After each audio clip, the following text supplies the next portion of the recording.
Child pornography yengba amadi download towa Pocso Act matungina criminal offence Oiragani haina Supreme Court na high grade. Supreme Court na ngasi thokpa ruling amada child pornography yengba amadi download towa protection of children from sexual offences Pocso Act amasung IT law gi makada criminal offence Oiragani high grade.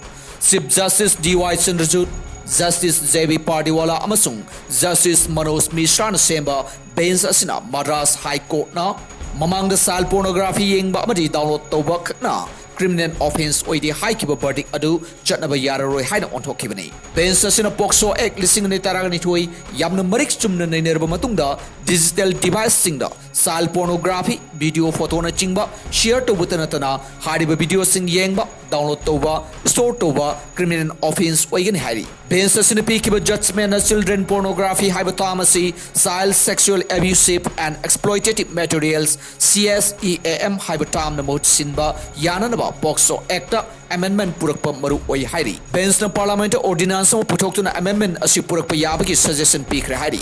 Bench na makata na hairi CSEAM haiba tam asina pornography ga mari lenaba photo amasung video sing tanatana angang simu sexually abuse tawagi video photo sing su criminal offence ki makada puthokpa ngamgani. Matungna lakadoriba judicial ruling singda child pornography ki mahuta CSEAM sizinanaba bench asina makatana court singda kangan kre haina su source asina makatari.